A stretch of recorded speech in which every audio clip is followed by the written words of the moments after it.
Learners start करते हैं class 9 geography का फर्स्ट चैप्टर। ये आपका वन शॉट वीडियो होने वाला है। ठीक है, फुल चैप्टर एक्सप्लेनेशन। तो स्टार्ट करते हैं। India is a ancient civilisation. जैसे आप देखेंगे तो और भी सिविलाइजेशन हुए हैं, जैसे इजिप्टियन सिविलाइजेशन आपने देख लिया, मेसोपोटामियन सिविलाइजेशन, या वैसे ही कई हजारों साल पुराना इंडस वैली सिविलाइजेशन भी है। तो India is a ancient civilisation. ठीक है, it has achieved multifaceted socio and economic development. तो इसको सुनते से ही आप क्या समझ रहे हैं? मल्टीफेसेटेड मतलब कि अलग अलग डायमेंशंस में इंडिया ने सोशल और इकोनॉमिक प्रोग्रेस को अचीव किया है ड्यूरिंग दिस लास्ट 5 डिकेट्स। अब लास्ट 5 के लास्ट 7 डिकेट्स में आप देखें तो मान लो कि आज़ादी के 50 सालों बाद, अब डिकेट्स क्या होता है?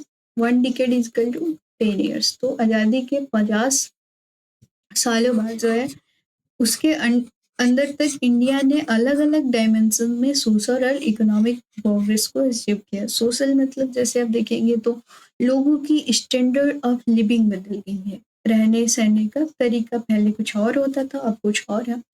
इकोनॉमिक प्रोग्रेस में जैसे देखेंगे तो हेल्थ और एजुकेशन में चेंजेस आए हैं। इंफ्रास्ट्रक्चर वाइज डेवलपमेंट आप देख सकते हैं। And it has achieved remarkable progress in field of agriculture, industry and technology. Agriculture में जैसे अब देखेंगे तो 1960s में आई थिंक कि ग्रीन रेवोल्यूशन आया था। उसने अपने एग्रीकल्चर में, इंडिया के एग्रीकल्चर में बहुत ही ड्रास्टिक चेंज आया था। इंडस्ट्रीज भी डेवलप हुई, नए नए टेक्नोलॉजी इमर्ज हुए। सो इसने, इंडिया ने भी एक रिमार्केबल प्रोग्रेस अचीव किया in the field of agriculture, industry and technology, and it has contributed significantly to the world. तो अगर आप देखेंगे तो इंडिया ने भी वर्ल्ड को बहुत कुछ दिया है, आगे हम पढ़ेंगे, और वर्ल्ड ने भी इंडिया को बहुत कुछ दिया है। मूव करते हैं सबसे इम्पोर्टेंट टॉपिक। और ये चैप्टर बेसिकली 3 ही टॉपिक में समझ जाता है, लोकेशन, साइज और इसका नेबर्स के साथ रिलेशन क्या है, इसका नेबर कौन है। ठीक है, इंडिया का। तो लेकिन लोकेशन की बात करते हैं तो सबसे पहले तो आपको पता ही होगा कि India is a vast country, no doubt. India is a vast country. It is lying entirely in northern hemisphere.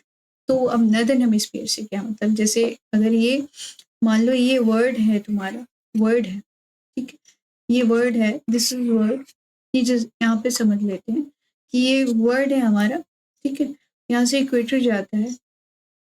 तो अगर हम स्फीयर कंसीडर करते हैं ना अर्थ को, अर्थ भले ही जियोइड शेप में है, आपको पता होना चाहिए कि अर्थ इज जियोइड शेप। यहाँ पे ऐसे बल्जेस हैं, यहाँ पे इधर से ये चपटा होता है। ऑरेंज देखिए आपने, तो उस टाइप से अर्थ होता है।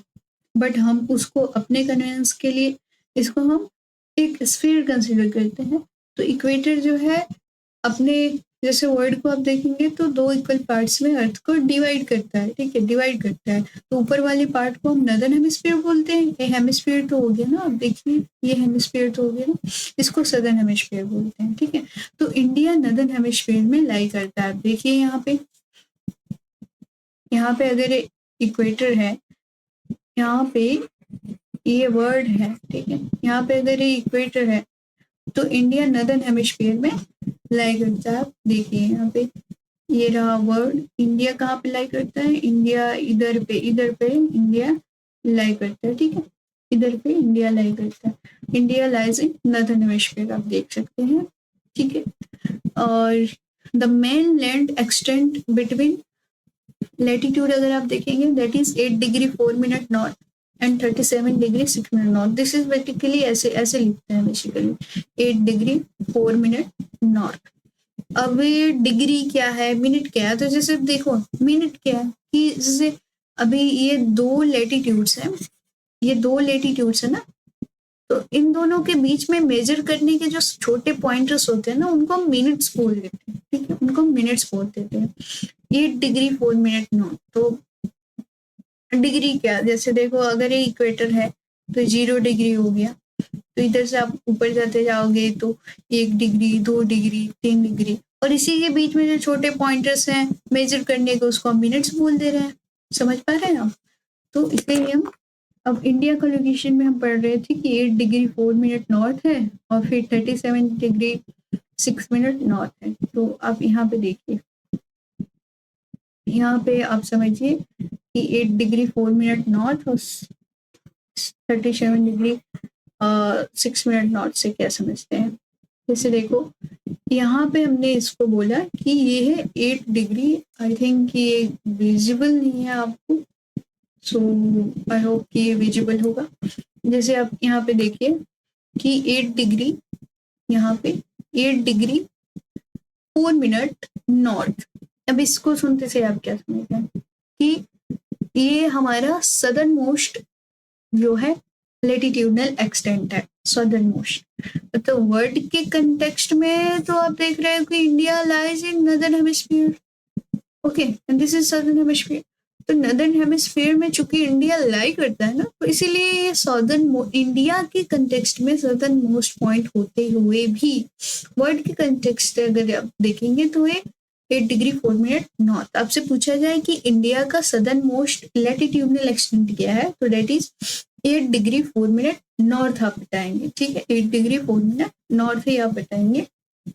अगर नदर्न मोस्ट लेटिट्यूडनल एक्सटेंट आपसे पूछा जाए तो that is 37 degree 6 minute north. अब नदर्न मोस्ट मतलब यहाँ पे देख रहे हैं कश्मीर से पॉइंट टच हो रहा है, तो इसको हम नदर्न मोस्ट बोलेंगे, that is 36 degree 6 minute north.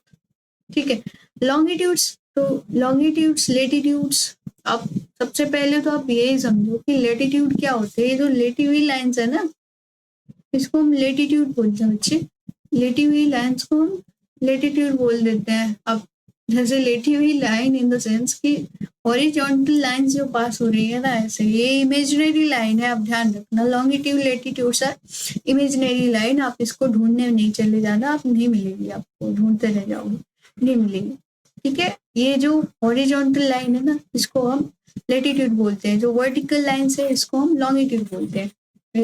Long line जो है, लंबा लाइन ये, तो इसको हम लॉन्गिट्यूड, ठीक है ऐसे, और ये लेटे हुए लाइन को हम लेटिट्यूड बोल देते हैं। ठीक है, तो लॉन्गिट्यूड जैसे आप देखेंगे तो इसका लॉन्गिट्यूडनल एक्सटेंट क्या है, that is 68 degree 7 minute east, 97 degree 25 minute east. तो 68 डिग्री जैसे आप देखिए यहाँ पे कि इधर आप देखेंगे तो that is 68 degree 7 minute east. अब इधर देखिए, हमने तो ये तो इंडिया का वेस्टर्न मोस्ट लेटिट्यूडनल एक्सटेंट है, पर हमने ईस्ट क्यों लिखा। आपके दिमाग में डाउट आना चाहिए कि हमने ईस्ट क्यों लिखा। ईस्ट इसलिए लिख दिया क्योंकि देखो ये आप लाइन देख पा रहे हैं, ये वाली लाइन जो जा रही है, ये रेड, इसको मैंने अभी ग्रीन कलर से कवर किया, वो वाली लाइन को हम बोलते हैं ग्रीनविच मेरिडियन लाइन, जो कि इंग्लैंड की ग्रीनविच सिटी से पास होती है ना, इसलिए ग्रीनविच मेरिडियन लाइन। तो इसके इधर पे हम ईस्ट कंसीडर करते हैं बच्चे। और जो इधर इंटरनेशनल डेट लाइन है ना, इंटरनेशनल डेट लाइन, तो उसको इधर भी हम ईस्ट ही कंसीडर करते हैं। जैसे यहाँ पे आप अच्छे से समझ पाएंगे, यहाँ पे देखिए, यहाँ से ग्रीनविच मेरिडियन लाइन गई आपकी, यहाँ से पैसिफिक ओशन से आपके पास हो रही है इंटरनेशनल डेट लाइन। ये रहा आपका इक्वेटर। ठीक है, इक्वेटर रहा आपका, इसके इधर हमने ईस्ट कंसीडर करते हैं, इसके इधर हमने ईस्ट कंसीडर करते हैं। तो चूंकि वर्ल्ड के कंटेक्स्ट आप देखेंगे तो इंडिया का जो वेस्टर्न मोस्ट लैटिट्यूडनल एक्सटेंट है ना, उसको हम बोलते हैं 68 डिग्री 7 मिनट ईस्ट। और ईस्टर्न मोस्ट लॉन्गिट्यूडनल एक्सटेंट अगर आप देखेंगे तो वो है 97 डिग्री 25 मिनट ईस्ट। जैसे ईस्टर्न मोस्ट ये हो गया eastern most, that is 97 degree 25 minute east. ठीक है, मूव करते हैं नेक्स्ट पॉइंट पे, that is the Tropic of Cancer 23 degree 30 minute north divides the country into almost 2 equal parts.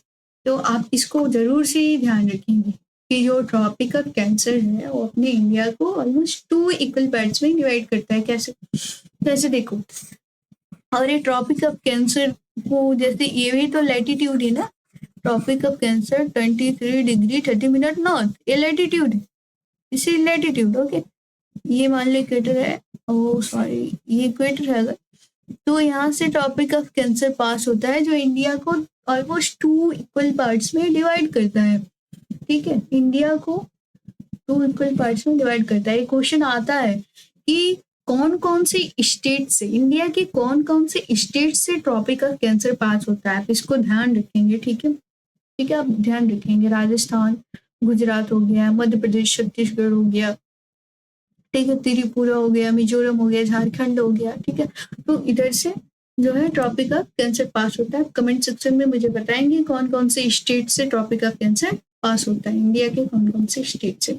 और ट्रॉपिक ऑफ कैंसर जो है अपने इंडिया को आप यहाँ पे देख सकते हैं कि ऑलमोस्ट 2 पार्ट में जो है डिवाइड कर रखा है, 2 पार्ट में जो है डिवाइड कर रखा है। ठीक है, मूव करते हैं। India that is to the south east और south west of mainland like the Andaman Nicobar Island and the Lakshadweep Island in Bay of Bengal and Arabian Sea respectively। जैसे आप देखिए यहाँ पे अगर देखेंगे साउथ वेस्ट में तो वहां पे ये इंडिया का पूरा मेनलैंड है, सारा ये मेनलैंड है, ठीक है। तो इसके साउथ वेस्ट में डायरेक्शंस आपको जरूर से ही पता होनी चाहिए। आप 9th क्लास में आ चुके हैं बच्चे, आपको डायरेक्शन पता होनी चाहिए। ये है नॉर्थ, ये रहा south, this is west, this is east. Direction यहाँ पे भी देखो, ये नॉर्थ हुआ, ये साउथ हुआ, वेस्ट हुआ, ईस्ट हुआ। तो हमने कंसिडर किया, ठीक है। अब देखो यहाँ पे लिखा है कि साउथ वेस्ट में जो है कौन सा आइलैंड है। साउथ वेस्ट में कौन सा आइलैंड है? लक्षद्वीप आइलैंड है। लक्षद्वीप आइलैंड है तो साउथ वेस्ट क्या हुआ, ये जो एरिया है, अगर ये वेस्ट है और ये साउथ है तो ये जो एरिया है ये साउथ वेस्ट हुआ कि नहीं? तो अगर साउथ वेस्ट हुआ, ये जो एरिया साउथ वेस्ट हुआ, तो यहाँ पे लक्षद्वीप, यहाँ पे आप देख सकते हैं लक्षद्वीप आइलैंड है, ठीक है, इंडिया के मेनलैंड से। और ये हमारा ही पार्ट है लक्षद्वीप, अंडमान निकोबार। साउथ ईस्ट में देखेंगे तो देखिए ये ईस्ट है, साउथ है, तो ये जो एरिया है साउथ ईस्ट हो गया। तो यहाँ पे हमारा अंडमान निकोबार आइलैंड भी है साउथ ईस्ट में इंडिया के, ठीक है। और ये अरेबियन सी है, ये बे ऑफ बंगाल है, आप इसको भी ध्यान रखेंगे, this is Bay of Bengal. और ये अरेबियन सी है, ये अरेबियन सी। तो अरेबियन सी में इंडिया के साउथ वेस्ट में in the Arabian Sea Lakshadweep island lie करता है, और इंडिया के साउथ ईस्ट में in the Bay of Bengal हमारा अंडमान और निकोबार आइलैंड लाई करता है। ध्यान रखेंगे आप इसको। The southern most point of Indian union Indira Point was submerged under the sea water in 2004 during the tsunami. तो अगर आपसे पूछा जाता है कि अच्छा, आपसे पूछा जाए कि जैसे अब सदर्न मोस्ट पूछा जाता है तो आप बता देते हैं कि तमिलनाडु में जो है कन्याकुमारी है, तो सदर्न मोस्ट पॉइंट आप बता देते हैं। लेकिन आप ये जानिए कि इंडियन यूनियन का, अगर इंडिया का पूछा जाता है कि सदर्न मोस्ट पॉइंट बताओ, तो आप तो कन्याकुमारी बता देते हैं इंडिया का, ठीक है। लेकिन इंडियन यूनियन का अगर आपसे पूछा जाए सदर्न मोस्ट पॉइंट, तो आप क्या बताएंगे? इंडियन यूनियन बोलते से ही सब आ गया ना। हमने बोला कि लक्षद्वीप भी हमारा पार्ट है, अंडमान निकोबार भी हमारा पार्ट है। तो इंडियन यूनियन बोलने से इंडिया का पूरा mainland, Lakshadweep island, Nicobar island, ये सब हमारा है। तो यहाँ पे आप जैसे देखेंगे, अगर ये यहाँ पे अंडमान निकोबार आइलैंड है ना, तो यहाँ पे आप देखेंगे तो इसी में इंदिरा पॉइंट लाई करता है, जो कि एक बड़ी सुनामी है 2004 में, तो उसमें डूब गया। बट डूब के गया, जैसे जमीन तो है ही ना, उसके ऊपर पानी आ गया।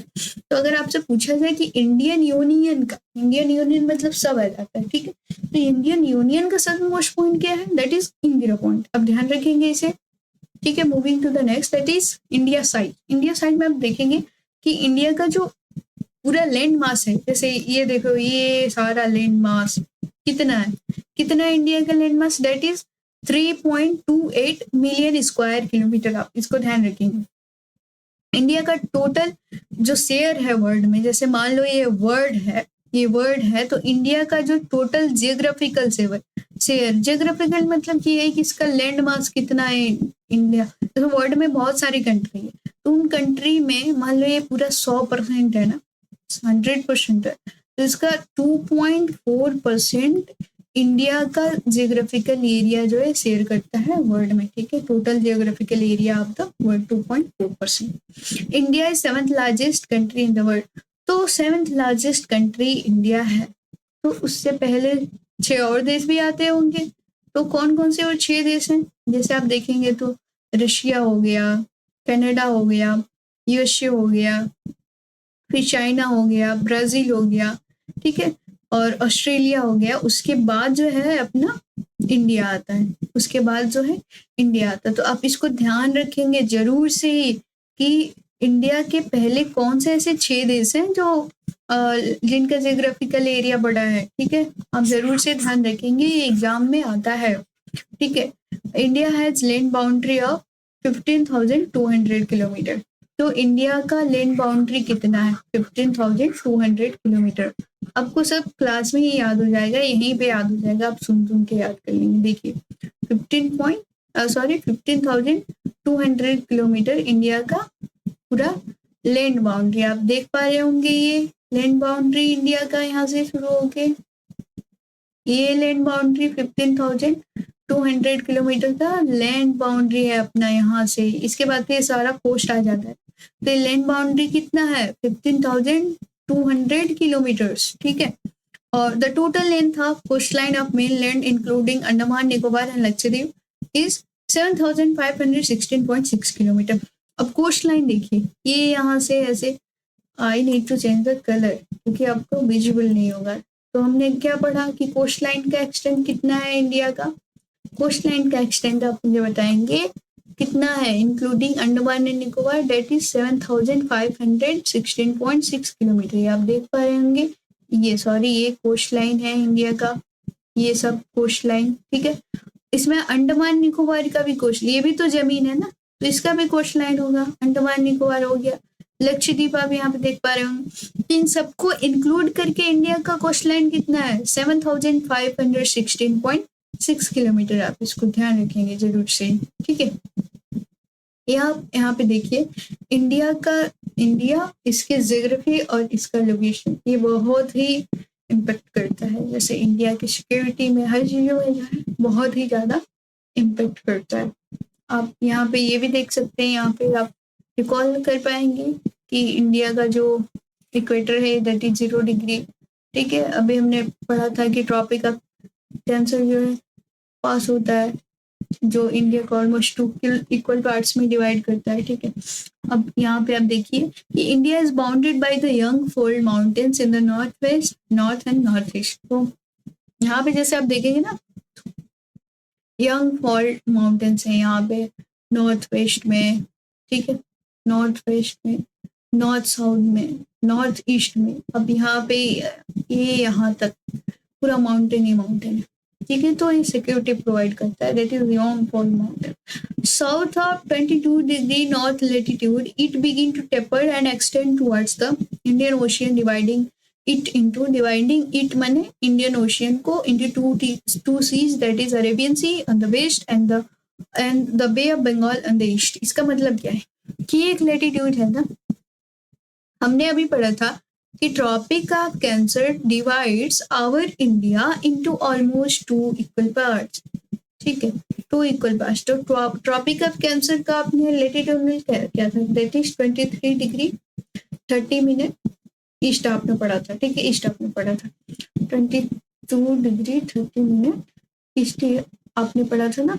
तो उसके नीचे 22 degree 30 minute north, must recall this कि ये 22 डिग्री 30 मिनट नॉर्थ हो। मैंने लॉन्गिट्यूडनल का बता दिया, ये लेटीट्यूडनल आप ध्यान रखेंगे कि 23 डिग्री 30 मिनट नॉर्थ। तो उसके अगर ये 23 डिग्री है तो इसके नीचे ही तो 22 डिग्री आएगा, ठीक है। यहाँ से मान लो, तो यहाँ से 22 डिग्री जैसा आप देखेंगे तो उसके नीचे से बोल रहा है कि एक पेनिनसुलर प्लेट्यू जो है टेपर करता है, पतला होते जाता है, ऐसे यहाँ से नहीं, पतला होते जाता है, एक्सटेंड टू इंडियन ओशियन, यहाँ पे इंडियन ओशियन। और ये जो एक्सटेंशन है ना इसका, ये इंडियन ओशियन को 2 पार्ट्स में डिवाइड कर देता है, जिसको हम वेस्ट में, इंडिया के वेस्ट में जो लाई करते हैं उसको अरेबियन सी बोलते हैं, ठीक है, और बे ऑफ बंगाल बोलते हैं जो ईस्ट में लाई करता है, ठीक है, इधर साउथ ईस्ट में लाई करता है, ठीक है। आप ध्यान रखेंगे इसको कि 22 डिग्री नॉर्थ लेटीट्यूड से इट बिगिंस टू टेपर, मतलब पेनिनसुला प्लेट्यू जो है, पेनिनसुला क्या होता है? वो लैंड मास जो 3 तरफ से पानी से घिरा, आप देखिए इधर भी पानी, इधर भी पानी, इधर भी पानी, ठीक है, तो उसको हम पेनिनसुला बोल देते हैं। India longitude latitude and their significance, तो इसको हम जरूर से समझिए आप कि इंडिया लॉन्गिट्यूड और लैटिट्यूडनल सिग्निफिकेंस क्या है इसका, जैसे देखिए the latitudinal and longitudinal extent of mainland is about 30 degree. तो लॉन्गिट्यूडनल एंड लैटिट्यूडनल एक्सटेंट अगर आप देखेंगे ना इंडिया का, तो वो 30 डिग्री ही है, लेकिन आपको ऐसे अपियर होता होगा क्या अपियर कि ये जो वेस्ट से ईस्ट जो हमारा एक्सटेंट है ये छोटा है, इट अपियर्स, बट ऐसा है नहीं, क्योंकि ऑलमोस्ट 30 डिग्री का हमारा लैटिट्यूडनल और लॉन्गिट्यूडनल एक्सटेंट है। आप देखिए यहाँ से ये वेस्ट से ईस्ट, दैट इज 30 डिग्री का एक्सटेंट, ठीक है। नॉर्थ से साउथ दैट इज 30 डिग्री का एक्सटेंट, ठीक है। ये नॉर्थ है साउथ है, तो ये भी 30 डिग्री का जो है कि एक्सटेंट है। लेकिन आपको ऐसे समझ में आता है ना कि ये जो वेस्ट से ईस्ट वाला एक्सटेंट है ना, ये छोटा है, छोटा इसलिए अपियर होता है ना जिससे देखने में, क्योंकि यहाँ पे आप देखें तो कुछ पार्ट इसे भूटान से पास हो रहा है ऐसे, ठीक है, तो इसीलिए इट अपियर्स छोटा, लेकिन ये है नहीं, ठीक है। आप अपने बुक में यहाँ पे देख सकते हैं, आपका बुक का ही मैप है ये, ठीक है। आप इसको ये भी याद रखेंगे कि वेस्ट से ईस्ट तक का जो हमारा एक्सटेंट है लैटिट्यूड ना, उसके किलोमीटर्स में क्या है, तो दैट इज 2933 किलोमीटर्स, ठीक है। और नॉर्थ से साउथ कितना है, दैट इज 3214 किलोमीटर्स। आप जरूर से ही इसको ध्यान रखेंगे, आप अपने बुक में भी देख सकते हैं इसको, ठीक है। अब देखिए despite this fact the east west, मैंने अभी बताया कि जो ईस्ट और वेस्ट का आपका एक्सटेंट है वो आपको बहुत छोटा अपियर होता है, बट ऐसा है नहीं, दोनों का जो मेनलैंड का एक्सटेंट है दैट इज 30 डिग्री, आप ध्यान रखें। Longitudinal extent influences the sunrise and sunset from east से वेस्ट। तो ईस्ट से वेस्ट में लॉन्गिट्यूडनल जो एक्सटेंट है वो सनराइज और सनसेट को कैसे अफेक्ट करता है, इसको आप यहाँ पे समझिए। अभी हमने बात किया कि लॉन्गिट्यूडनल जो है सनराइज और सनसेट को अफेक्ट करता है, मान लिया, ठीक है। तो अर्थ इज टिल्टेड कैसे, आप देखिए अर्थ यहाँ पे टिल्टेड है, लेकिन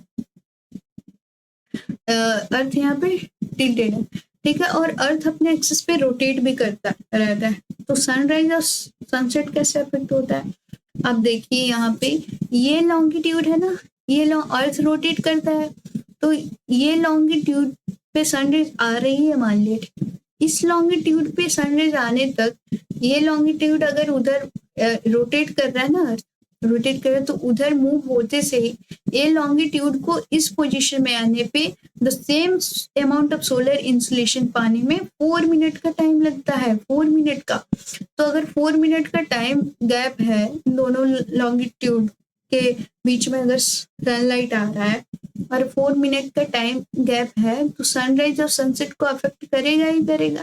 यहाँ के लोग जो है पहले ही 4 मिनट पहले ही उतना धूप ले लिए, और यहाँ के लोग जो है 4 मिनट बाद लेंगे उसी धूप का आनंद, ठीक है कि नहीं। तो ऐसे ही जो लॉन्गिट्यूडनल एक्सटेंट होता है ना, वो सनराइज और सनसेट को अफेक्ट करता है फ्रॉम ईस्ट से वेस्ट, अभी हमने देखा।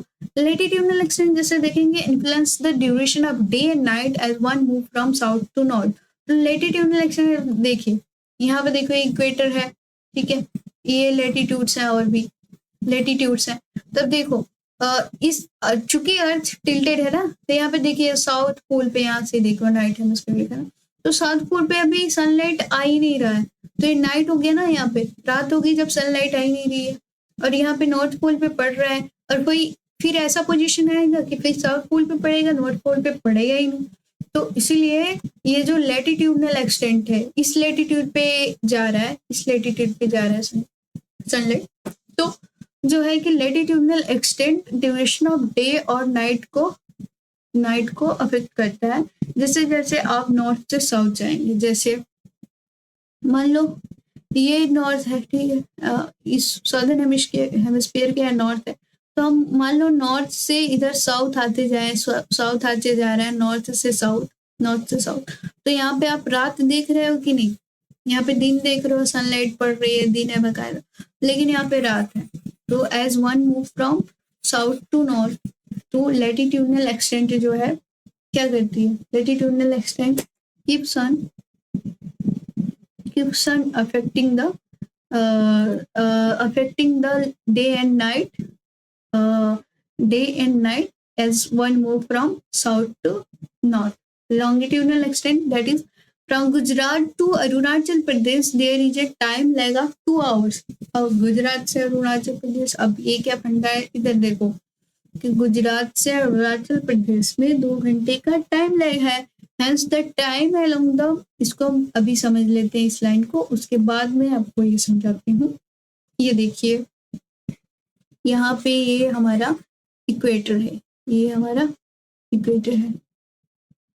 अभी के लिए आप भूल जाओ कि अफ्रीका कंटिनेंट है, यहाँ पे हम इंडिया को मान लेते हैं, इंडिया को मान लेते हैं। आई थिंक ये विजिबल है आपको, इफ नॉट देन तो इक्वेटर के ऊपर इन नदर्न हेमिस्फीयर में हमारा इंडिया आता है, ठीक है।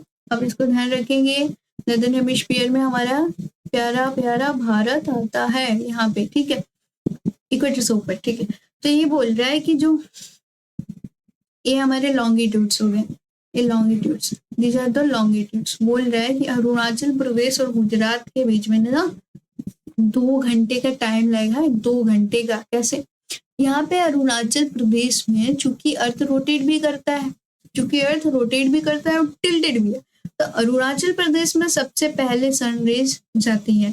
अभी मैंने आपको बताया कि इस लॉन्गिट्यूड पे सनरेज पहुंचने से ही जो है कि 4 मिनट का टाइम गैप हो जाता है, 4 मिनट का टाइम गैप हो जाता है, 4 मिनट का टाइम गैप हो जाता है। तो मान लो कि अरुणाचल प्रदेश में अगर सनलाइट आ रही है और अर्थ को रोटेट करने में भी टाइम लग रहा है अगर 4 मिनट का, तो ये लॉन्गिट्यूड यहाँ तक अर्थ रोटेट करके मान लो उधर गई। आई होप कि ये समझ में आ रहा है आपको, क्योंकि ये पिक्चर तो 3D 4D नहीं है ना। तो अब देखिए यहाँ पे कि ये जो यहाँ पे ऐसे रोटेट करके गया, तो ये लॉन्गिट्यूड को यहाँ तक आने में 4 मिनट का टाइम लग जाता है। तो अभी हमने ये भी पढ़ा था कि इंडिया का जो वेस्ट और ईस्ट का एक्सटेंट है वो 30 डिग्री है। तो अब 30 × 4 करो, 4 मिनट का टाइम गैप 2 लॉन्गिट्यूड के बीच में। ऐसे ही आप यहाँ पर समझो ये लॉन्गिट्यूड्स हैं। तो इस लॉन्गिट्यूड पे सन रेज, तो मान लो कि यहाँ पे ये हमारा सन है, ये रेज है उसकी। तो एक सेकेंड, इस लॉन्गिट्यूड पे जो है वो, इस लॉन्गिट्यूड पे यहाँ पे देखिए आप कि इस लॉन्गिट्यूड पे सन रेज आने से तो मान लिया, लेकिन यही रेज जो है same amount of solar insolation पाने के यहाँ पे 4 मिनट का टाइम गैप आ जा रहा है, 4 मिनट का टाइम गैप। तो उसी को हमने ये देखा था कि इंडिया का जो मेन लैंड का एक्सटेंट है, यहाँ पे देखिए इंडिया का जो ये मेन लैंड का एक्सटेंट है, वेस्ट से ईस्ट तक मेनलैंड का जो एक्सटेंट है, डेट इज वेस्ट से ईस्ट मेनलैंड का एक्सटेंट, डेट इज 30 डिग्री। तो 30 डिग्री है, हमने बोला है कि एक लैंगिट्यूड अगर है ये, तो 1 डिग्री से दूसरा डिग्री तक आते हैं ना, 4 मिनट का टाइम डिफरेंस आ जा रहा है। तो 30 × 4 करो, 30 × 4 that is 120 minutes, 60 + 60 that is, जैसे 1 घंटे में 60 मिनट्स, तो 2 घंटे हो गए ना। तो ऐसे ही 2 घंटे का टाइम लगा जाता है। आई होप कि क्लियर है आपको, 2 घंटे का time line from Arunachal to Gujarat. आप टॉपिक वाइज एक्सप्लेनेशन में अगर आप इसको देखना चाहें तो आप देख सकते हैं, वहाँ पे क्लियरली मैंने इसको मेंशन किया है, ठीक है। यहाँ पे भी आप समझ पा रहे होंगे कि मान लो ये इंडिया है, अरुणाचल प्रदेश है, तो यहाँ पे तो सोलर इंसुलेशन आते से ही मान लिया, पर अर्थ रोटेट भी तो करता है, ऐसे घूम के उधर तक जाने में यहाँ पे ये जो लॉन्गिट्यूड है ना, इसको यहाँ तक आने में 2 घंटे का टाइम लग हो जाता है, 2 घंटे लग जाते हैं। तो यही मान लो यहाँ पे अगर 8 बज रहा है ना, तो यहाँ पे 6 बज रहे होंगे यहाँ पे। जैसे यहाँ के लोग 8 बजे वाला धूप रिसीव कर पा रहे हैं, तो यहाँ के लोग 6 बजे वाला धूप रिसीव कर पा रहे होंगे, ठीक है। लेकिन अगर 2 घंटे का टाइम लेगा तो इसको हम न्यूट्रलाइज कैसे करते हैं? हमारी घड़ी तो सेम दिखाती है, हम अरुणाचल प्रदेश में हो या गुजरात में हो या पंजाब में हो, घड़ी तो सेम ही दिखाती है सबकी। तो उसका देखो, hence the time along the standard meridian of India 82 degree 30 minute east passing through Mirzapur in Uttar Pradesh is taken as standard time for the whole country. अब देखिए ये इंडिया है, ठीक है, ये इंडिया है, तो इसके बीच से आप देखेंगे यहाँ से क्या स्टैंडर्ड मेरिडियन ऑफ इंडिया जो है पास हो रहा है, that is 82 degree 30 minute east. ये लॉन्गिट्यूड जो है 82 डिग्री 30 मिनट ईस्ट है, जो कि मिर्जापुर उत्तर प्रदेश से पास होता है। और ये कंट्री को जो है ना, जो टाइम लेग आता है उसको न्यूट्रलाइज कर देता है, और इसीलिए हम इसको standard meridian of India consider करते हैं पूरे कंट्री के लिए। जैसे कैसे न्यूट्रलाइज करता है, मान लो अभी मैंने आपको बताया कि मान लो यहाँ पे 8 बज रहा है, यहाँ पे 6 बज रहा है, तो स्टैंडर्ड मेरिडियन ऑफ इंडिया जैसे ये है 82 डिग्री 30 मिनट ईस्ट, आप इसको जरूर से ही ध्यान रखेंगे, ठीक है। यहाँ पे मान लो हमने 1 घंटा प्लस कर दिया, सॉरी 1 घंटा हमने माइनस कर दिया, ठीक है। यहाँ पे हमने प्लस एक घंटा प्लस कर दिया, यहाँ पे 1 घंटा माइनस हमने बोल दिया यहाँ पे कि नहीं, यहाँ पे ऐसे समझो ना, यहाँ पे 7 बज रहे हैं, 1 घंटा माइनस कर दिया। इधर बोला कि आप +1 करके ऐसे समझो 7 बज रहे हैं। तो जो टाइम स्टैंडर्ड मेरिडियन पे हो रहा है, अगर यहाँ पे 7 बज रहा है, तो भले ही यहाँ के लोग 8 बजे वाला धूप ले रहे हो, लेकिन हम इनको बताएंगे कि नहीं 7 ही बज रहा है। भले ही यहाँ के लोग 8 बजे वाला धूप नहीं ले रहे हो, लेकिन हम इनको बताएंगे कि नहीं 6 ही बज रहा है। 6 ही क्यों? क्योंकि हमने स्टैंडर्ड मेरिडियन ऑफ इंडिया पे जो टाइम हो रहा है उसको पूरे कंट्री के लिए, फॉर द होल कंट्री हमने कंसिडर कर लिया है। देखिए लॉन्गिट्यूडनल एक्शन में इंडिया एंड द वर्ल्ड में आप देखेंगे the Indian land mass has central location between east and west Asia, ठीक है, and it is southward extension of Asian continent. तो सबसे पहले ये पॉइंट समझिए कि इंडिया का सेंट्रल लोकेशन है ईस्ट और वेस्ट एशिया में। तो ये देखो, ये पूरा पूरा पूरा ये जो पार्ट है ये एशिया का पार्ट है ना, तो ये सारा पार्ट, तो ये अगर ईस्ट एशिया है, यहाँ से आप समझिए, ये अगर ईस्ट एशिया है, ये वाला जो पार्ट अगर ईस्ट एशिया है, this is east Asia, this is east Asia, this is west Asia. तो इसके बीच में इंडिया जो है, इसके बीच में इंडिया जो है सेंट्रली लोकेटेड है, इसके बीच में इंडिया जो है, सॉरी इसके बीच में इंडिया जो है सेंट्रली लोकेटेड है। जैसे this is east Asia, this is east Asia, this is west Asia. इसके बीच में आप देखोगे, इसके बीच में India is centrally located between east and west Asia.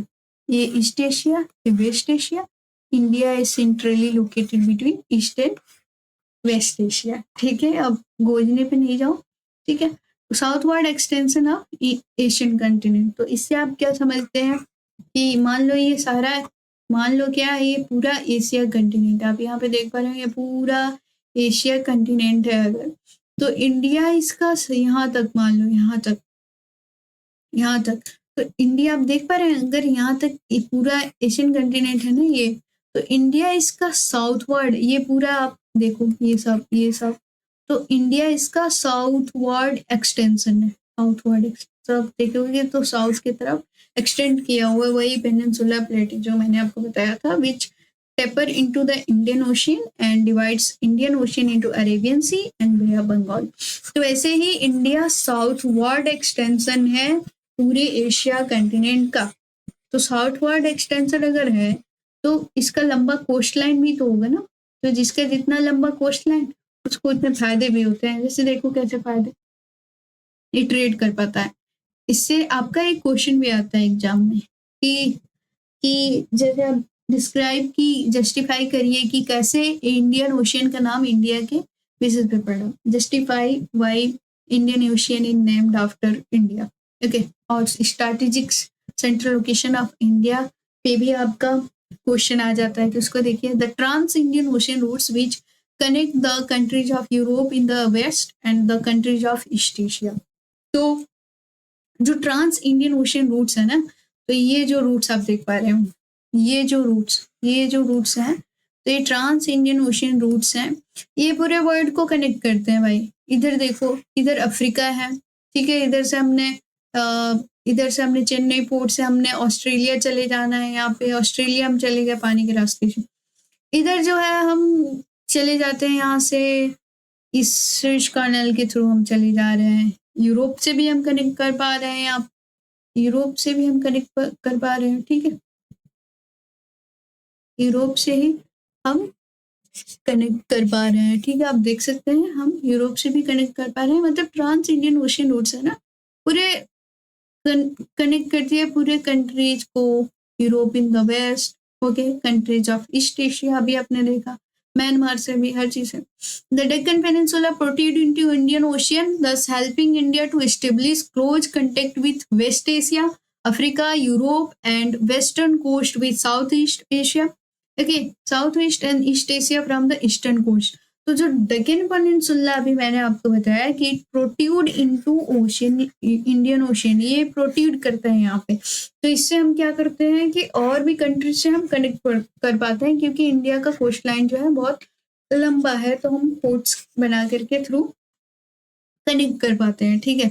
The Deccan peninsula, ये हमने देख लिया। No other country has a long coast line on India, जैसे इंडिया के पास कोस्ट लाइन है ना, वैसे किसी और कंट्री के पास नहीं है। तो आप अगर देखेंगे यहाँ पे, आप कहेंगे कि नहीं, ऐसे कैसे आप कह सकती हैं, जैसे आप यहाँ पे कहेंगे कि नहीं, यहाँ पे ये रहा इंडिया का तुम्हारा कोस्ट लाइन, आप बोलेंगे नहीं, अफ्रीका में भी तो कंट्री है यहाँ पे, जैसे आप देखें और भी कंट्रीज हैं, तो इसका भी तो कोस्ट लाइन है, लेकिन है तो छोटी छोटी कंट्रीज अगर है भी ना, तो इसका इंडियन ओशन में इतना शेयर नहीं है जितना इंडिया का है। तो इंडिया का लंबा कोस्ट लाइन है इन इंडियन ओशन, तो इसीलिए हम ट्रेड भी कर पाते हैं। जैसे ट्रांस इंडियन ओशन रूट्स अभी हमने पढ़ा कि अफ्रीका से भी कनेक्ट कर रहा है, मुंबई पोर्ट से, यहाँ चेन्नई पोर्ट से आप ऑस्ट्रेलिया से भी कनेक्ट कर पा रहे हो, इधर से आप यूरोप से भी कनेक्ट कर पा रहे हैं। स्विच कैनाल हमने बना भी लिया, मतलब हमने नहीं बनाया, बट स्विच कैनाल से जो है उसके थ्रू हमने 7,000 का डिस्टेंस जो है ना, 7,000 किलोमीटर का डिस्टेंस जो है हमने कम किया है। जैसे मान लो यहाँ पे ये देखो, पहले हम इधर इंग्लैंड से आना होता तो ऐसे घूम के इधर से ऐसे घूम के हम इधर से इतना आते थे, इतना लंबा। लेकिन अब जो है हम स्विच कैनाल जो हमने बना लिया, तो उसको हम अब इधर से चले जाते हैं। अब देखेंगे तो Suez canal basically connect the Red Sea and Mediterranean Sea. अब आगे बहुत डीपली पढ़ेंगे क्लास 12 में, पर अभी आप इसको इतना ही समझिए। यहाँ पे देखिए, आपको दिया भी होगा कि इट हैज, तो इसीलिए तो ये आपने पढ़ा कि इंडिया का जो है बहुत स्ट्रेटेजिक लोकेशन है। एक तो ये सेंट्रल लोकेशन पाता है वेस्ट और ईस्ट एशिया में। दूसरी बात ये है कि ये साउथवर्ड एक्सटेंशन, आपको इमेजिनेशन में शब आना चाहिए कि साउथवर्ड एक्सटेंशन है India of Asian continent. The trans Indian ocean route, जो ट्रांस इंडियन ओशियन रूट्स है ना, वो कनेक्ट करती है और भी कंट्रीज को। डेक्कन पेनिनसुला जो प्रोट्रूड करता है इंडियन ओशियन में, ठीक है, वो और भी कंट्रीज से कंटेक्ट बनाने में मदद करता है हमारी।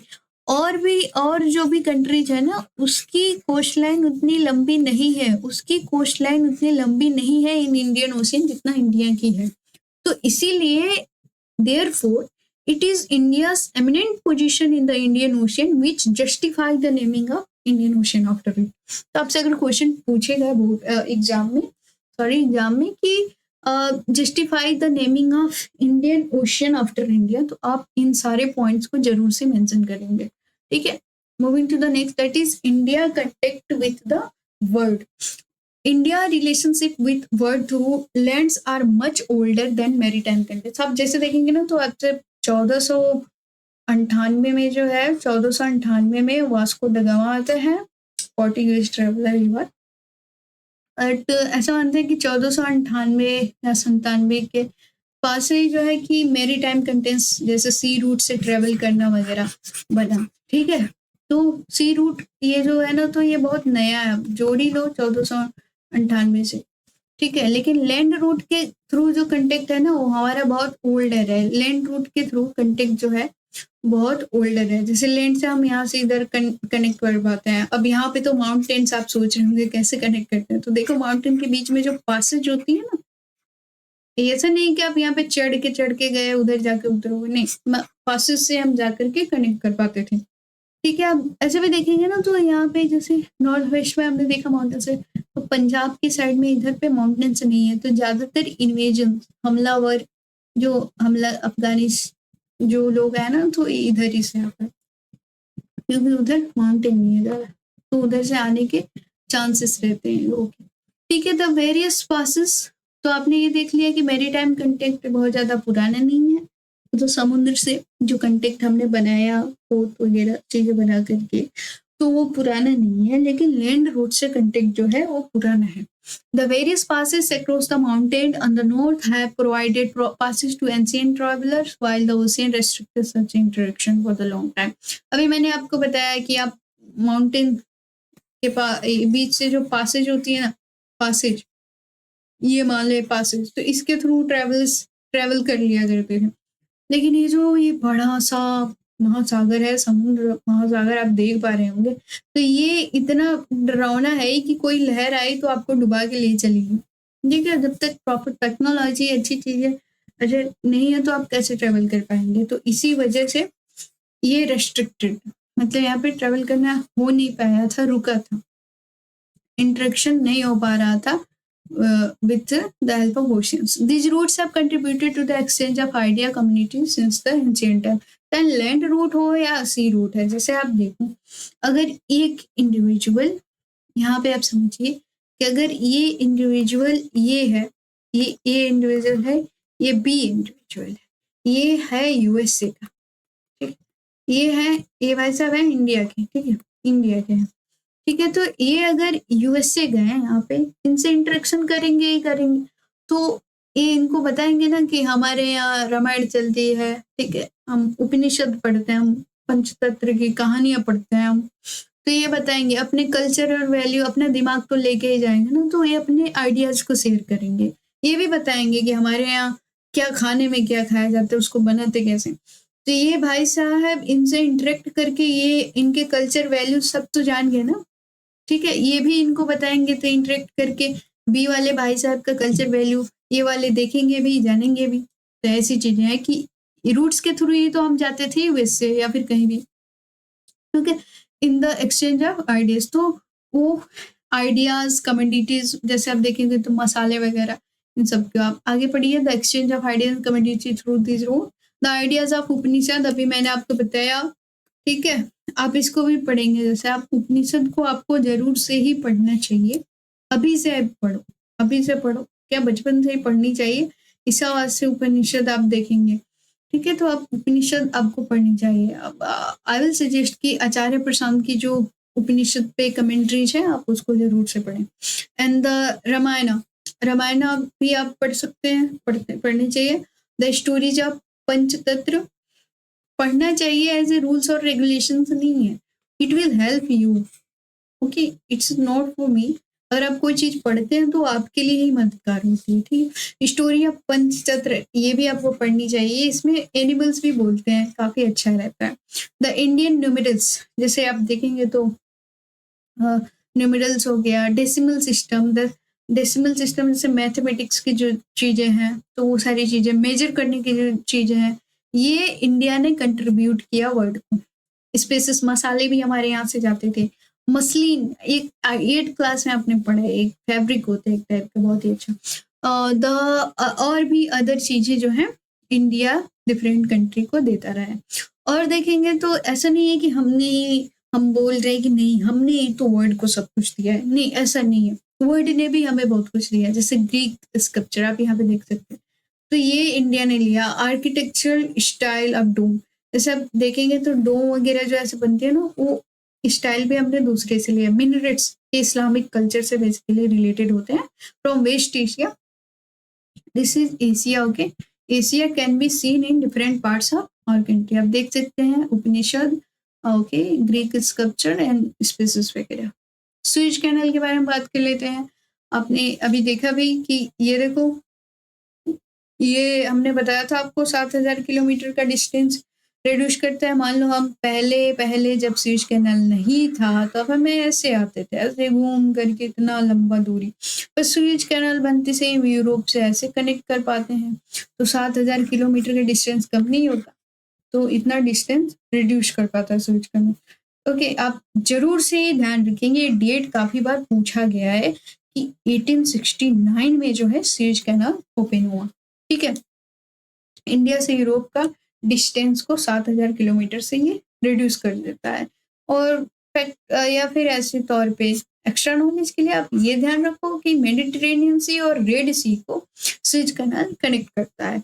जैसे ये देखो, यहाँ पे ये देख रहे हो, ये जमीन का पार्ट है, ये जमीन है, ये यहाँ पे जमीन है, तो स्यूज कैनाल जो है ना, तो ये जमीन को काट करके, आप यहाँ पे देखिए, I need to zoom in कि आप इसको अच्छे से समझ पाएंगे। यहाँ पे आप देखिए, ये जमीन है, इस जमीन को काट करके जो है, इस जमीन को काट करके हमने स्यूज कैनाल बनाया है, तो इस सी को इस सी से कनेक्ट कर दिया, तो उधर से हम चले जाते हैं। ठीक है, आई होप कि ये क्लियर है। तो स्यूज कैनाल कब बना था आप बताइए? 1869 में बना था, और ये इंडिया से यूरोप तक का डिस्टेंस जो है 7,000 किलोमीटर से रिड्यूस करता है। अब मूव करते हैं हमारे चैप्टर का सबसे last topic, that is India's neighbours. तो इंडिया एंड साउथ एशिया, आप देखिए ये इंडिया और साउथ एशिया, ये सारा जो है साउथ एशिया। तो India occupies an important strategic position in south Asia. तो साउथ एशिया, अभी आपने पढ़ा था ये पूरा अगर एशिया है, तो साउथ एशिया में इंडिया का सबसे यूनिक पोजीशन है, ऐसे है कि स्ट्रेटेजिक पोजीशन है। क्यों है? क्योंकि ये कनेक्ट कर पाता है, इसका लंबा कोस्ट लाइन है इसलिए कनेक्ट कर पाता है। It protrudes into Indian ocean, peninsula plate जो है इसका प्रोट्रूड करता है। अब ये ध्यान रखिए यहाँ पे कि 28 स्टेट हैं, 8 यूनियन टेरिटरी है, 9 था फिर से 8 ही कर दिया गया है, तो 28 स्टेट्स और 8 यूनियन टेरिटरी। इंडिया शेयर्स आओ, एक बात और है कि हाल ही में ऐसा बात हुआ है शायद कि उत्तर प्रदेश को हमने 4 राज्य में डिवाइड करना है, ऐसे बात लोग कर रहे हैं कि डिवाइड करना चाहिए, ठीक है, लेकिन गॉड करे कि ऐसा नहीं हो तो सही रहता है। ठीक है, India shares it's land boundary with Pakistan and Afghanistan in the north west. ठीक है, देखो इंडिया अपना लैंड बाउंड्री पाकिस्तान के साथ शेयर करता है, अफगानिस्तान के साथ करता है। देखिए यहाँ पे ये इंडिया का लैंड बाउंड्री इतना जो है पाकिस्तान के साथ शेयर हो रहा है। आप सोचेंगे कि अफगानिस्तान का भी, ये यहाँ पे देख पा रहे हो छोटा सा, यहाँ पे आप अपनी बुक में मैप खोलिए और देखिए इसको, यहाँ पे छोटा सा जो है, छोटा है बहुत, 100-200 किलोमीटर का होगा, उतना ही बस शेयर करता है अफगानिस्तान के साथ। आप बताएंगे कि कौन से दूसरे कंट्री के साथ इंडिया सबसे ज्यादा लैंड बाउंड्री शेयर करता है? चलो मैं ही बता देती हूँ, बांग्लादेश के साथ। देखने में तो नहीं लग रहा है यहाँ पे छुपा हुआ है, पर बांग्लादेश के साथ इनफैक्ट सबसे ज्यादा लैंड बाउंड्री इंडिया जो है शेयर करता है। देखो Pakistan, Afghanistan, north west, China, Tibet, यहाँ पे देखो तिब्बत, चाइना, ये यहाँ से ये सारा शेयर करता है। नेपाल देखो, यहाँ पे नेपाल हो गया, ये भूटान रहा आपका, ये म्यांमार हो गया। आप इसको जरूर से ध्यान रखेंगे, बांग्लादेश इन द ईस्ट। ठीक है, on the southern neighbours across the sea consist of 2 country namely Sri Lanka and Maldives. तो श्रीलंका और मालदीव्स ये हमारे आइलैंड पड़ोसी हैं, सदर्न नेबर्स हैं हमारे। ये रहा श्रीलंका, और यहाँ पे लक्षद्वीप के साउथ में जो है मालदीव्स आइलैंड कंट्री है, ये भी लाई करते हैं, ये भी हमारा पड़ोसी है, अपना पार्ट नहीं है, पड़ोसी अपना। ठीक है, लक्षद्वीप और अंडमान निकोबार अपने पार्ट हैं, बट मालदीव्स और श्रीलंका हमारे पड़ोसी हैं। आप याद रखेंगे इसे। Sri Lanka is separated from India by a narrow channel of sea formed by Palk strait and the gulf of Mannar, by Maldives island are situated on the south of Lakshadweep island. तो आप देखेंगे तो श्रीलंका जो है ना, तो पाल्क स्ट्रेट से सेपरेट होता है। अब स्ट्रेट क्या होता है? देखो, ए नैरो वाटरवे ना, narrow waterway which separate the 2 land mass. ऐसा नैरो वाटरवे जो 2 लैंड मास को सेपरेट करता है उसको हम स्ट्रेट बोलते हैं। ठीक है, तो पाल्क स्ट्रेट जो है इंडिया और श्रीलंका को सेपरेट किए हुआ है। ठीक है, गल्फ ऑफ मन्नार क्या है? तो गल्फ क्या होता है? जैसे अब देखो यहाँ पे ये लैंड मास है, यहाँ पे लैंड मास है, यहाँ पे लैंड मास, जैसे आप यहाँ पे देख रहे हो, यहाँ पे लैंड मास, यहाँ पे लैंड मास है, जो 3 तरफ से लैंड मास से घिरा हुआ, है ना? जो पानी का हिस्सा 3 तरफ से लैंड मास से घिरा हुआ हो, उसको हम गल्फ बोलते हैं, ठीक है? गल्फ बोलते हैं। और ये फैक्ट को ध्यान रखेंगे इस चीज़ को कि गल्फ की ओपनिंग जो होती है ना, वो बहुत छोटी होती है। अब जैसे बे को अभी आप देखोगे ना, तो ये मान लो ये पूरा बे है, बे ऑफ बंगाल यहाँ पे लाई करता है। तो बे भी तो 3 तरफ से यहाँ पे ये देखोगे आप 3 तरफ से लैंड मास से घिरा है, पर बे की ओपनिंग बड़ी होती है। तो ये छोटे-छोटे बेसिक्स हैं ज्योग्राफी के। इस्थमस क्या होता है? तो इस्थमस वो होता है ना कि चलो मैं बेसिक्स की वीडियो बनाऊँगी आपके लिए इफ यू डिमांड। तो आप देखेंगे तो इस्थमस ये होता है कि जो 2 एक ऐसा लैंडमास जो 2 कंट्री को कनेक्ट किया हुआ है भले ही, तो उसको हम इस्थमस बोल देते हैं। और आप ये देखिए कि India has a strong geographical and historical links with her neighbours. तो इंडिया का बहुत स्ट्रॉन्ग रिलेशनशिप रहा है विथ देयर इट्स नेबर्स। जैसे देखो कि नेपाल के साथ पाकिस्तान तो पहले हमारा ही पार्ट था, तो बहुत ही अच्छा रिलेशनशिप रहा है। और एंडिंग विद दिस आप पढ़ सकते हैं। ये आप बुक आपको रिकमेंडेड है, विद्यार्थी जीवन पढ़ाई और मंच, जो आचार्य प्रशांत द्वारा लिखी गई है। यहाँ पे आपको लिंक है, डिस्क्रिप्शन में भी आपको इसका लिंक मिल जाएगा। आप इसको जरूर से पढ़ें। बहुत बच्चे बोलते हैं मैम हमें कंसंट्रेशन में प्रॉब्लम आ रही है, ये प्रॉब्लम आ रही है, 2 मिनट पढ़ते हैं फिर उठ जाते हैं। तो ये सब आपको सॉल्यूशन खुद ही ढूंढना होगा। तो आई विल सजेस्ट यू कि आप इस बुक को जरूर से ही पढ़ें। It is national best selling book. Okay, और भी बेस्ट बुक्स हैं like Acharya Prashant with students, infinite potential, unlimited success, उत्कृष्टता, हिंदी वाले बच्चों के लिए भी, ठीक है। So now you will get ultimate guide for your daily learning goals, and thank you very much